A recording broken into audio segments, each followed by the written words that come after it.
नमस्कार, मैं हूँ राजेंद्र कात्यायन और हमारे साथ आज इस चर्चा में शामिल हैं वरिष्ठ पत्रकार विनय गोयल। आज हम चर्चा करेंगे बिहार की राजनीति की। बिहार में नए सीएम ने शपथ ली है। उसके साथ ही अब बिहार में राजनीतिक माहौल कैसा है और राजनीति का क्या मापदंड रहेगा? अन्य पार्टियां किस ओर चलेंगी? उनका अब क्या आगे कार्यक्रम रहेगा? इसी पे हम चर्चा करने के लिए आज यहाँ पे उपस्थित हैं। उससे पहले हमारे दोस्तों से गुजारिश है कि आप हमारे चैनल को सब्सक्राइब करें और हमारी इस चर्चा में क्या आपको अच्छा लगा या क्या आपको कमी दिखी, उसको ज़रूर हमको कमेंट में लिखें। आइए बात करते हैं। गोयल जी, नमस्कार, स्वागत है आपका बहुत-बहुत। आपसे धन्यवाद। हम पहला सवाल यही करेंगे कि बिहार में सम्राट चौधरी ने सीएम पद की शपथ ले ली। बीजेपी में वो उनका समय बहुत ज़्यादा नहीं है, उनको आए हुए 8 साल हुए हैं। बीजेपी में बड़े-बड़े नेता भी थे। आखिर बीजेपी ने ये क्या सोच के उनको सीएम पद का चेहरा बना दिया और क्यों?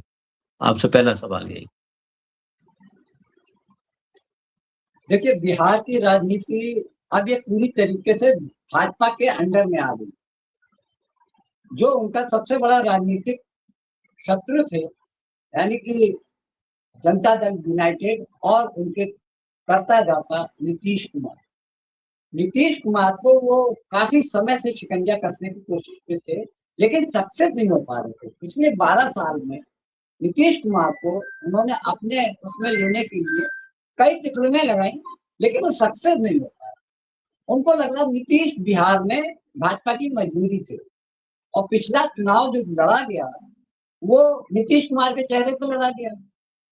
तो विपक्षी दल ये आरोप लगाते हैं कि जनता के साथ धोखाधड़ी की है।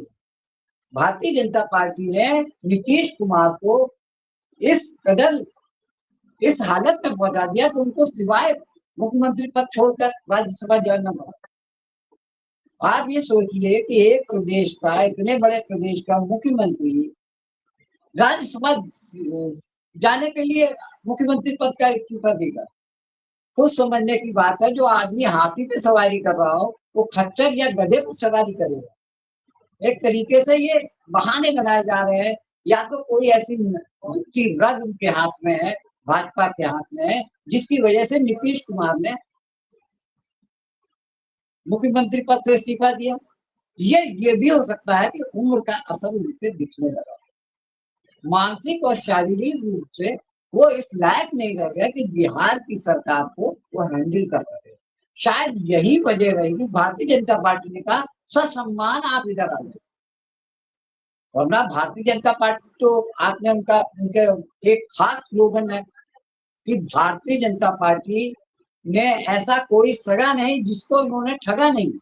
चाहे वो चंद्रबाबू नायडू हो, चाहे वो नीतीश कुमार हो, चाहे शिवसेना हो, शरद पवार की पार्टी एनसीपी हो। तो ये समझ लीजिए कि मौके ये पूरी तरीके से मौका परस्त है। अपने पार्टी का विस्तार करने के लिए ये किसी का भी गला काट सकते हैं, चाहे वो नीतीश कुमार हो। तो ये समझ लीजिए कि बिहार को अब नीतीश कुमार ने भाजपा के हवाले कर भाजपा के हवाले कर दिया। भाजपा अब बिहार को बिल्कुल बेदम करते रहेगी। जो अभी तक थोड़ी बहुत बिहार के अंदर हिंदू मुस्लिम कम होता था, अब तो मुख्यमंत्री ही उनका ऐसा है जो साफ कहता है कि पिछले चुनाव में 22 लाख वोट मैंने करवाए। तो समझ लीजिए कि अब आने वाली राजनीति में तो अन्य दल जो एनडीए में है, चर्चा कर रहे हैं लोग कि अब इनकी बारी आएगी, पूरी तरीके से भगवा में हो जाएंगे। चाहे वो चिराग पासवान हो, चाहे वो जीतन राम मांझी हो, चाहे वो उपेंद्र कुशवाहा हो, इनकी मर्जी के बिना वो एक कदम नहीं बढ़ पाएंगे और सबको चाहिए सत्ता की मलाई। यही वजह है कि सब हाँ यहाँ करने में जुटे रहते हैं। जब नीतीश कुमार इनके आगे नतमस्तक हो गए तो उनकी हैसियत लेकिन गोयल जी, ये तो छोटे-छोटे दल हैं, इन लोगों की हैसियत नहीं है, लेकिन यहाँ तो वोट नीतीश कुमार के चेहरे पे माँगा गया था जुमा-जुमा, अभी 6 महीने वही कहने लगा। हुए जी, हैं जी। और ये तो जनता तो ठगा हुआ महसूस कर रही होगी अपने आप को, क्योंकि इतना विरोध के बाद भी जनता ने उनको वोट दिया था। देखिए, नीतीश कुमार अपने आप में इस बात को साबित करने में सफल रहे हैं कि वो बेदाग हैं और जनता में जी, उनका 20 साल में भले ही कुछ ना हो, लेकिन उनकी सादगी लोगों को पसंद है। जी, यही वजह है कि कुछ परसेंट वोट उनके साथ हमेशा रहेगा, चाहे उन्होंने कुछ किया हो या ना किया। लेकिन बिहार के लोग उनको अपना मानते हैं, यही वजह है कि नीतीश कुमार को पूरा एक बार फिर से स्थापित हो गए। कहाँ पिछले 2000 उसके चुनाव में आपने देखा था कि किस तरीके से 43 सीट पे आ गए थे। उसके पीछे सबसे बड़ा कारण रामविलास पासवान के लड़के चिराग पासवान की भूमिका रही। उन्होंने जमकर नीतीश कुमार के खिलाफ में खूब प्रचार किया। उनका सीधा-सीधा कहना था कि मोदी तो हमारे राम हैं, हम उनके हनुमान हैं और नीतीश तेरी खैर नहीं, बीजेपी से बैर नहीं। ये चुनाव के दौरान में खूब प्रचार किया और आज यही हालत है कि नीतीश कुमार की शान में कसीदे पढ़ रहे हैं चिराग पासवान कि बहुत बढ़िया नेता। तो इसे कहते हैं समय और मौका परस्ती। बिहार में जो सीएम बनाए गए हैं, उनका इतिहास भारतीय जनता पार्टी में बहुत पुराना नहीं है।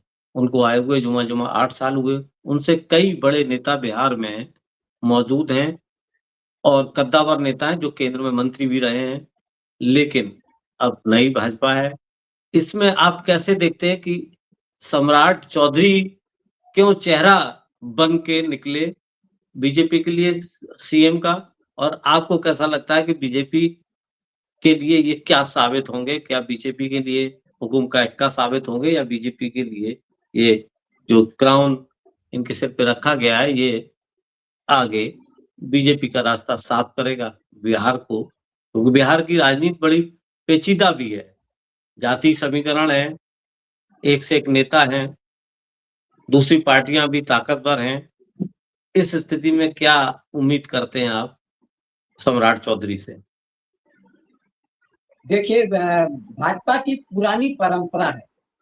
आप पिछले 12 साल का अगर इतिहास देख लीजिए, तो इन्होंने कभी पुनर्विश्वास ऐसे लोगों पे जताया जो नए हों, राजनीति में नए हों। जी, जी, जी, बिल्कुल सर। गुजरात में जब विजय रूपाणी को इस्तीफा दिलवाया, तो उनके बाद में बहुत सारे लोग थे, नितिन पटेल जो कि सेकंड लेफ्टिनेंट थे, वहाँ पे डिप्टी सीएम थे, उनको नेस्तनाबूद कर दिया। बहुत बड़े-बड़े नेता थे, उन सबको कोई जगह नहीं दी गई। एक ऐसे व्यक्ति को जो पहली बार चुनाव जीतकर आता है और उसकी एजुकेशन भी बहुत ज़्यादा नहीं थी, पॉलिटेक्निक करके आया था और पहली बार बीजेपी ने टिकट दिया, वो जीत कर आया, उसको मुख्यमंत्री बना दिया। ऐसा ये एक अकेला नमूना नहीं है। आप उत्तराखंड को देख लीजिए, न जाने कितने बड़े-बड़े नेता हैं, बीसी खंडूरी हैं, आपके और भी बड़े नेता हैं, निशंक हैं, तो इन सबको उन्होंने साइडलाइन करके जिस तरीके से आपको धामी को बनाया, पुष्कर सिंह धामी को उन्होंने मुख्यमंत्री बनाया। आप राजस्थान का आप एग्ज़ाम्पल ले सकते हैं कि वसुंधरा राजे सिंधिया जिस तरीके से 2 बार की मुख्यमंत्री, लेकिन बीते चुनाव में उनको नेग्लेक्ट किया गया और जब वहाँ पे सरकार बनने की स्थिति आई, तब विजय राजे सिंधिया को हटाते हुए पहली बार के विधायक आरएसएस से आने वाले भजन लाल शर्मा को मुख्यमंत्री पद की शपथ दिला दी गई। बहुत सारे ऐसे एग्जाम्पल्स हैं, आप देख लीजिए। आप छत्तीसगढ़ का मामला देख लीजिए। डॉक्टर रमन सिंह 3 बार मुख्यमंत्री रहे, उनको साइडलाइन करके जिस तरीके से वहाँ पर विष्णु साय को लाया गया, तो ये मान के चलिए उनकी कसौटी में, उनकी परीक्षा में आपके सम्राट चौधरी पूरी तरीके से 100% अव्वल पास हुए हैं। क्योंकि भाजपा को पढ़ाई लिखाई से कोई मतलब नहीं, ना विकास से मतलब है। उनको कहा कि केंद्र से जो कह दिया गया कोई इफ बट नहीं करेगा, कोई भी सवाल जवाब नहीं होंगे, हूबहू वही पालन होगा। तो मेरे ख्याल से तो सम्राट चौधरी एक तरीके से स्पोक पर्सन ही है केंद्र के, केंद्र जो कहेगा वो करेंगे। और यानी अब ये जी, समझ लीजिए रीजनल पार्टीज का बिहार से खात्मा शुरू हो गया। हाँ, मेरा सवाल यही है कि अब जो वहाँ पे बिहार में जो पार्टियों का समीकरण है, नीतीश की पार्टी का क्या होगा? और आरजेडी अब क्या हाथ पे हाथ रख के बैठी रहेगी? कमान बीजेपी के हाथ में है पूरी तरह से, बीजेपी अब पूरी तरह से अपने हिसाब से बिहार को डील करेगी, डबल इंजन बताएगी। इस स्थिति में आरजेडी का क्या होगा? और नीतीश कुमार का क्या होगा? आप इस पे गोल जी, आपका क्या कहना है? देखिए आरजेडी बहुत पसोपेश में है। आपने पिछले 15-20 साल का रिकॉर्ड उठा के देखिए, लालू प्रसाद यादव ने कभी भारतीय जनता पार्टी का साथ नहीं दिया। वो हमेशा विपक्ष में ही रहे, पिछले 12 साल से विपक्ष में थे और केंद्र में जब यूपीए की सरकार थी तब उनके सपोर्ट में थे। आज भी वो कांग्रेस के सपोर्ट में। तो ये समझ लीजिए कि तेजस्वी यादव किसी न ये के प्रकार अपनी राजनीति को बचाए रखने के लिए प्रयास तो करेंगे। तो ये सोच लीजिए कि नॉर्थ पोल और साउथ पोल है, ये कभी एक दूसरे को ना अपना पाएंगे। भारतीय जनता पार्टी तो एक बार तो तैयार हो जाएगी कि तेजस्वी यादव को भारतीय जनता पार्टी, लेकिन उनके ब्लड में वही लालू प्रसाद यादव का ब्लड है। मुश्किल लगता है, कह नहीं सकते, राजनीति है, पता नहीं कब क्या हो जाए। वैसे सामान्य तौर पे यही उम्मीद है कि लालू प्रसाद यादव के खानदान और आरजेडी का भारतीय जनता पार्टी के साथ में एकजुट होकर राजनीति करना मुझे तो मुश्किल है। तो फिर एनडीए वो जेडीयू का क्या होगा? जेडीयू में अब ये खेल खत्म समझें क्योंकि केंद्र में वो है नहीं और स्टेट की बात है तो स्टेट में उन्हीं के नाम पे पार्टी थी, मुख्यमंत्री थे, जेडीयू के चेहरा थे नीतीश कुमार। अब प्रदेश में क्या होगा जेडीयू का? देखिए भविष्य? जनता दल यूनाइटेड पहली बार टूट नहीं रही है। इससे पहले आपको एक नेता याद होंगे जो नीतीश कुमार के बाद सबसे बड़े नेता आरसीपी सिंह कहलाते थे, एक सीनियर आईएएस अफसर थे। नीतीश के बाद आरसीपी सिंह ही पार्टी के मुख्य कर्ता धर्ता थे। भारतीय जनता पार्टी ने उनको अपनी तरफ मिलाया, उनको कैबिनेट में जगह दी। बाद में उनको पिछले चुनाव के दौरान, इस चुनाव में इससे पहले वाले चुनाव के दौरान आरसीपी सिंह को बिहार भेजा और ये कहा कि आप पार्टी को दो फाड़ करो, कुछ विधायकों को लेकर आप इधर आ जाइए। ये बात नीतीश कुमार को पता चल गई और नीतीश कुमार ने उनको बड़े सफाई के साथ अलग कर दिया। बाद में उन्होंने पार्टी वार्टी बनाई, लेकिन उनका ये समझ लीजिए कि जिसने मूल पार्टी को छोड़ा उसका कोई अस्तित्व तो नहीं रह जाता। चाहे वो कांग्रेस रही, कांग्रेस के नेता इंदिरा गांधी ने भी कांग्रेस बनाई, उमा भारती ने भी अपनी पार्टी बनाई, कल्याण सिंह ने भी अपनी पार्टी बनाई, लेकिन मूल पार्टी से जिसने भी हट कर काम किया वो राजनीति में सक्सेसफुल नहीं है। तो ये समझ लीजिए कि जनता दल यूनाइटेड अब बिखरने में देर नहीं लगेगी। कुछ भी, बहुत सारे नेता तो अभी भी भारतीय जनता पार्टी के आगे नतमस्तक रहते हैं, चाहे वो संजय यादव हो, संजय जायसवाल हो, आपके विजय चौधरी हो, विजेंदर यादव हो। तो ये सब पहले से ही भारतीय जनता पार्टी के मुरीद हैं। उधर से सिग्नल होते ही पार्टी अपने आप बिखर के उधर चली जाए। जहां तक मुझे राजनीतिक घटनाक्रम याद आते हैं तो उसमें दिखता है कि कैसे लल्लन सिंह भारतीय जनता पार्टी के साथ में कैसे घुल मिल गए। तो इस बात में कोई शक नहीं कि जनता दल यूनाइटेड का संकट के बादल छा यानी कि आप कह रहे हैं कि धीरे-धीरे पार्टी ये टूटेगी और जो नेता हैं वो बीजेपी में दिखाई पड़ेंगे। आपका मानना ये है सीधे-सीधे ललन सिंह हैं या दूसरे हैं, क्योंकि पार्टी बनाएँगे तो पार्टी चलेगी नहीं, क्योंकि पार्टी का आपने बता ही दिया इतिहास। कल्याण सिंह, उमा भारती बड़े-बड़े दिग्गज पार्टी बना के कभी सफल नहीं हो पाए। तो उनको एक ही लगेगा कि भई इसी पार्टी में आओ और यहीं पे अपना तलाश करो अपनी आगे की राजनीति को। शायद ऐसा आपका मानना है। बहुत-बहुत धन्यवाद गोयल जी। अब आपने बिल्कुल पिक्चर क्लियर की कि सम्राट चौधरी को बिहार में सीएम क्यों बनाया गया। बीजेपी अपने एक ऐसे नए चेहरे को लेकर आती है जिस पे वो नियंत्रण कर सके, केंद्र से वहाँ की सरकार चला सके। आपने सीधे-सीधे उदाहरण दिया उत्तराखंड, छत्तीसगढ़, राजस्थान, मध्य प्रदेश।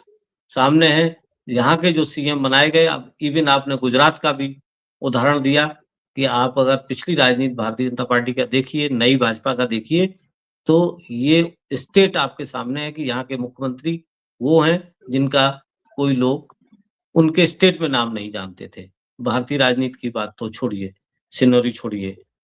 राजन जी, एक ये एक लाइन मैं जोड़ना चाहता हूँ जी, कि ये जो नए सीएम बने हैं सम्राट चौधरी पर चुनाव के दौरान जन सुराज पार्टी के जो संस्थापक थे प्रशांत किशोर ने बहुत गंभीर आरोप लगाए थे। फेक जी, डिग्री होने की बात करी, इनके ऊपर हत्याओं के आरोप लगे और सबसे बड़ी बात है कि सुप्रीम कोर्ट में गलत था एफिडेविट जमा किया जिसके जरिए इन्होंने साबित किया कि हम उस वक्त नाबालिग थे। जब 2020 में चुनाव के वक्त जो एफिडेविट जमा किया उसके आधार पर ये साबित हो गया कि तब वो 26 साल के थे। 21 साल बाद 26 साल के 31 साल बाद जब 2020 में चुनाव होता है तो वो अपने आप को 56 या 57 साल का घोषित करते हैं। इसके बावजूद चुनाव आयोग ने उनकी किसी भी बात का सत्यापन नहीं किया। ये बड़े अफसोस की बात है कि हमारी संवैधानिक संस्थाएं अपने कर्तव्यों को भुला बैठे। बिल्कुल सही, बिल्कुल सही। इनके ऊपर बहुत आरोप हैं। हत्या जैसे संगीन मामलों का आरोप लगता रहा, उनकी शिक्षा को लेके सवाल लगता रहा, उन्होंने कभी इसका खंडन भी नहीं किया सम्राट चौधरी ने कहीं मीडिया में और उसके प्रूफ भी नहीं दिखाए। रही बात एफिडेविट का, ये भी बात काफ़ी संगीन है। ऐसे व्यक्ति को पार्टी ने बिहार में मुख्यमंत्री बने। सीएम मुख्यमंत्री बनाया है। ये देखना होगा कि बिहार की जनता इसको कैसे करती है, कैसे आत्मसात करती है। दूसरा नीतीश कुमार का भविष्य अब आपके अनुसार जैसा कि आपने कहा कि पार्टी अब छिन्न-भिन्न होने के लिए तैयार है, क्योंकि अभी भी सुनने में आ रहा है 2 जनता दल यूनाइटेड के जेडीयू के 2 लोगों ने शपथ ली है जो डिप्टी सीएम बनाए जाएँगे। उनमें एक हैं विजय चौधरी और दूसरे हैं बृजेंद्र यादव। लोगों में एक धड़ा ये चाह रहा है कि नीतीश कुमार के बेटे निशांत कुमार मंत्रिमंडल में शामिल हों, लेकिन सुनने में ऐसा आ रहा है कि निशांत कुमार मना कर रहे हैं। मंत्रिमंडल विस्तार में क्या होता है, ये भी देखने को मिलेगा। क्या भविष्य होगा नीतीश की पार्टी का, ये भी समय बताएगा। ब रही बात आरजेडी की, जैसा कि आपने कहा कि आरजेडी में आरजेडी की जो कमान जिस युवा नेता के पास है, वो अपनी लड़ाई लड़ता रहेगा और कांग्रेस के साथ मिलके जो इस तरह का जो गठबंधन है, जो विपक्ष है, उसके साथ उनकी राजनीति चलती रहेगी और बिहार में अब क्षेत्रीय पार्टियों का जो कि अभी तक चल रही थी, लगता है उनका अब समापन की ओर वो अग्रसर हो गई हैं। तो इससे समीकरण काफ़ी बदल भी सकते हैं। बहुत-बहुत धन्यवाद गोयल जी आप आए, आपने पूरी राष्ट्रीय राजनीति पे आप नज़र रखते हैं, उससे हमको अवगत कराया। अगली बार फिर हाज़िर होते हैं किसी अन्य मुद्दे के साथ। जी, धन्यवाद।